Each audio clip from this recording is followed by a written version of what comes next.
Dans cette vidéo, je vais vous présenter comment utiliser l'outil intégré de CFD de SolidEdge, FlowFD, pour réaliser des études fluidiques et thermiques. Cet exemple en particulier va vous montrer comment vous allez pouvoir utiliser les capacités de FlowFD à prévoir les performances d'un système de ventilation d'un bâtiment ainsi qu'à estimer la qualité de l'air. On va considérer ici une salle d'isolement d'hôpital et on souhaite estimer l'efficacité de son système de ventilation en ce qui concerne l'élimination des contaminants et la satisfaction thermique des personnes présentes dans la pièce. Le moyen le plus rapide pour mettre en place une étude va être d'utiliser l'assistant. Celui-ci va vous guider tout au long de la définition de la base de votre étude, en commençant par le nom de l'étude, les unités que vous allez utiliser pour votre étude,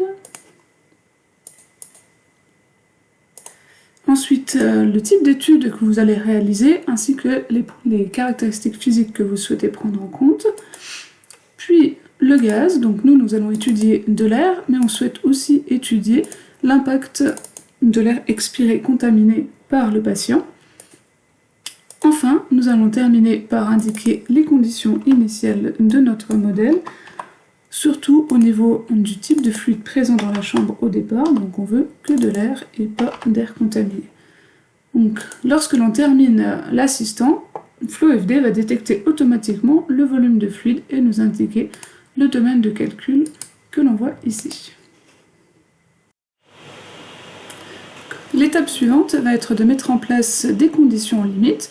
Nous allons commencer par définir le système de ventilation de la chambre. La première condition que nous allons mettre, ça va être la sortie de l'air par cette grille de ventilation ici, pour laquelle nous définissons un débit volumique de 200 m3. Nous allons suivre pendant le calcul la pression totale moyenne de cette condition limite afin de pouvoir déterminer la perte de charge présente dans la chambre. L'étape suivante va être de définir que de l'air peut passer entre la chambre et la salle de bain à travers la grille qui est présente ici. On va juste laisser du coup une pression pour que l'air puisse circuler de l'un à l'autre, mais on va surveiller pendant le calcul le débit qui passe à travers.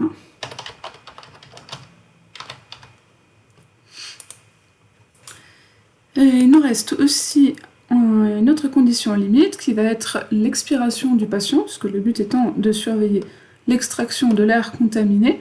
Donc on va simuler la respiration du patient en passant par un débit volumique d'entrée de 12 litres par minute, où on va définir que ce n'est pas de l'air, mais de l'air contaminé qui sort ici.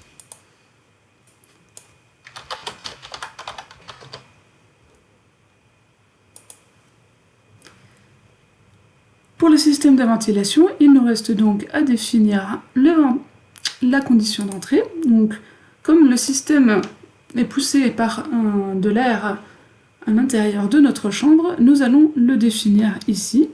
Donc la surface qui est concernée par l'entrée d'air est présente ici. Donc on ne va pas représenter physiquement le ventilateur, on va juste le modéliser grâce à une courbe qu'on a déjà préalablement rentrée.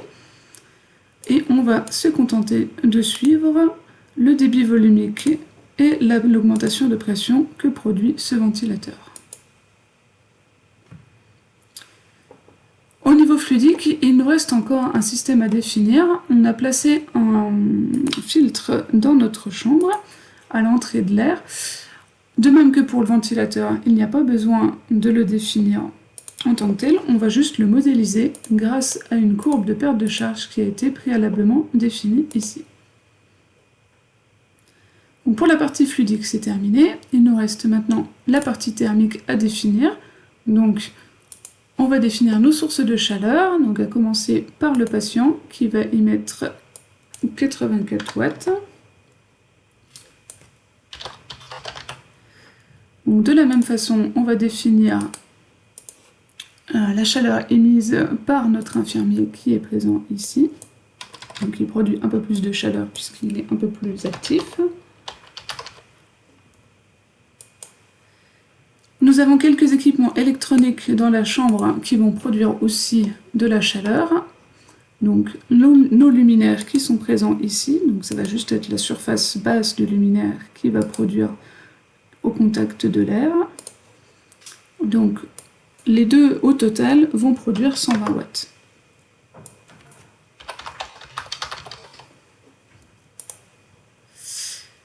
On a aussi une télévision, donc qui de même va aussi produire de la chaleur, mais que pour les faces qui sont en contact avec le fluide, donc toutes celles-ci, sauf celle-là qui est en contact avec le mur. Et on a 50 watts de produit. On a défini ainsi toutes les conditions en limite de notre modèle. Donc nous allons maintenant définir de nouveaux objectifs. On a un certain nombre d'objectifs qui ont déjà été définis grâce à nos conditions en limite, mais on souhaiterait en rajouter, en particulier pour voir sur tout le domaine de calcul la pression totale moyenne, ainsi que la vitesse moyenne et maximum. On souhaite de plus suivre la fraction volumique de l'air expiré moyenne, mais on ne va pas s'en servir pour le contrôle de la convergence. Un autre objectif que l'on va pouvoir déterminer, ça va être la perte de charge à travers notre pièce. Pour cela, on a besoin de la pression à l'entrée de notre système pour pouvoir faire notre calcul. Et on va ensuite définir une équation d'objectif pour pouvoir calculer notre delta P à l'intérieur de la chambre.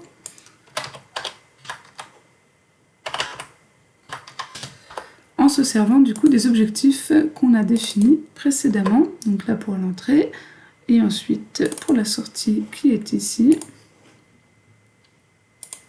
Elle s'affichera ainsi durant le calcul. On a maintenant défini toutes nos conditions limites et nos objectifs qui nous intéressaient. On va pouvoir s'intéresser au maillage.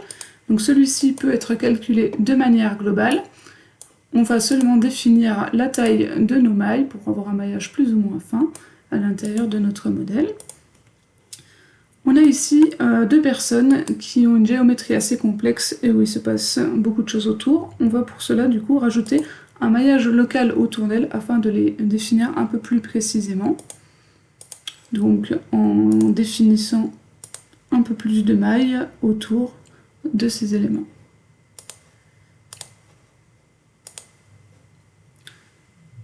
On a maintenant tous nos éléments prêts, on va pouvoir lancer le calcul. Donc quand on demande de lancer le calcul, on a une nouvelle fenêtre qui s'ouvre et qui nous affiche les informations du calcul. Donc là, le maillage est en cours.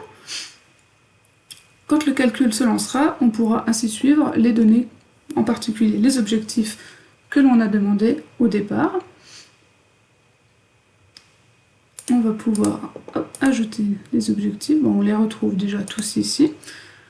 Et on va pouvoir aussi créer une visualisation d'un plan de coupe à travers notre modèle pour pouvoir surveiller la vitesse à travers.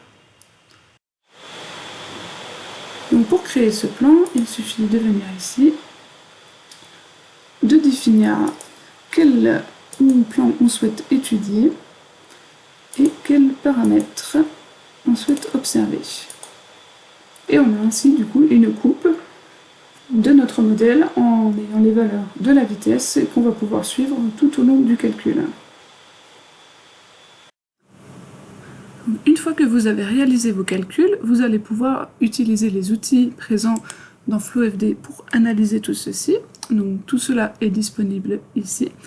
Donc on peut commencer par regarder le maillage que l'on a obtenu, où on voit qu'on a un maillage relativement fin dans toute la pièce et que les personnes de notre pièce produisant de la chaleur sont bien détaillées. Si on regarde ce que donne une coupe de notre modèle où on va observer la température, on peut ainsi voir l'air frais qui vient de la ventilation qui tombe dans la pièce, l'émission de chaleur autour des luminaires et de la personne qui est présente ici. On peut aussi faire des visualisations 3D de notre système, regarder ainsi comment se comporte le flux d'air qui part de notre soufflage.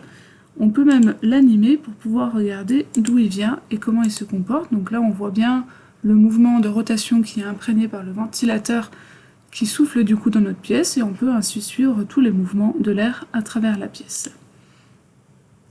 Le but de notre étude était de regarder le confort thermique des personnes. Donc pour cela, on peut utiliser une isosurface.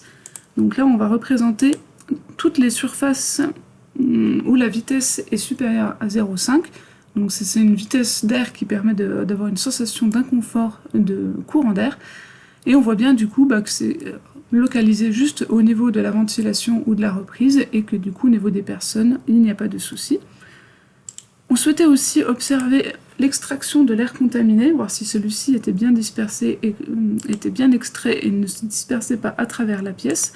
Donc on peut ainsi le voir là avec une fraction de l'air expiré très faible, qu'elle reste au niveau du patient et qu'elle est ensuite évacuée vers l'extraction de la ventilation de la chambre. Donc vous avez pu ainsi voir comment mettre en place une étude d'HVAC et comment analyser ça, et ce de manière très simple. Si vous souhaitez plus de renseignements, n'hésitez pas à aller sur notre site.